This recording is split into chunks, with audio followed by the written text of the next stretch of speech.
Hi friends, welcome to PriyaRaman's kitchen. இன்னைக்கு நம்ம பார்க்க போறது மஷ்ரூம் ஃப்ரை. இது ரொம்பவே சூப்பரா டேஸ்டியா இருக்குங்க. ரொம்பவே சிம்பிளான ஒரு டிஷ்ஷும் கூட. இது சாதத்துல mix பண்ணி சாப்பிடும்போது மஷ்ரூம் ஃப்ரை ரைஸ் மாதிரியே இருக்கும். குழந்தைகளுக்கு லஞ்ச் பாக்ஸ் கொடுத்து வரதுக்கு ரொம்ப ஈஸியான ஒரு ரெசிபி தாங்க. வாங்க இதை எப்படி செய்யலாம் நாம இந்த வீடியோல பார்க்கலாம்.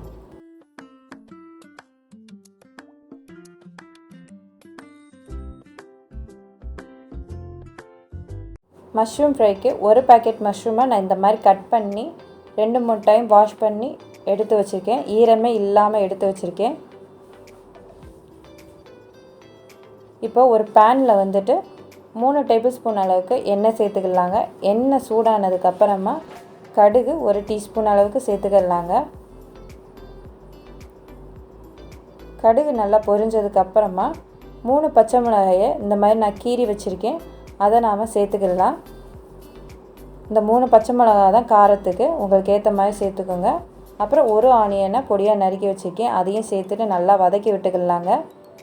என்னோடய வீடியோவை ஃபஸ்ட் டைம் பார்க்குறீங்கன்னா ப்ளீஸ் சப்ஸ்கிரைப் பண்ணிடுங்க. அப்படியே பக்கத்தில் இருக்க பெல் ஐக்கானையும் கிளிக் பண்ணுங்கள். அப்போ தான் நான் போடுற வீடியோ உங்களுக்கு நோட்டிஃபிகேஷனாக வரும். இப்போ கொஞ்சமாக கருவேப்பிலை சேர்த்துக்கலாங்க. கருவேப்பிலை சேர்த்துட்டு நல்லா ஆனியன் வதங்கட்டுங்க. இப்போ பாருங்கள் ஆனியன் நல்லா வதங்கிருச்சு. இப்போ இந்த ஸ்டேஜில் நம்ம கட் பண்ணி வச்சுருக்க மஷ்ரூமை சேர்த்துடலாங்க.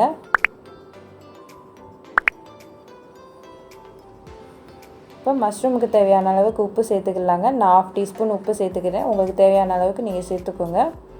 சேர்த்துட்டு தண்ணி எதுவுமே ஊற்றாமல் அந்த எண்ணெயிலேயும் அந்த மஷ்ரூம் வதங்கணுங்க. அப்போ தான் நல்லாயிருக்கும். நம்ம வதக்கிட்டே இருக்கும்போதில் மஷ்ரூம் நல்லா வதங்கிருங்க அந்த எண்ணெயிலேயும். இப்போ பாருங்கள் நல்லா வதங்கிருச்சு. எப்படி வதங்கிருக்குன்னு பாருங்கள். நம்ம போட்டதை விட மஷ்ரூம் நல்லா சின்னதாகிடுச்சு. நல்லா வதங்கி வந்துருச்சு. உப்பு எல்லாமே கரெக்டாக இருக்குது. அந்த 3 பச்சை மிளகா காரத்துக்கு கரெக்டாக இருக்குது. அவ்வளோதான் ஃப்ரெண்ட்ஸ், நம்மளோட மஷ்ரூம் ரெடி ஆயிடுச்சு. இப்போ பாருங்கள் நம்ம மஷ்ரூம் சூப்பராக ரெடியாகி அட்டகாசமாக வந்திருக்கு.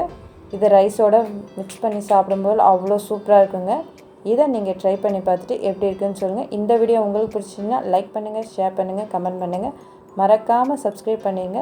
தேங்க்யூ ஃபார் வாட்சிங் திஸ் வீடியோ ஃப்ரெண்ட்ஸ்.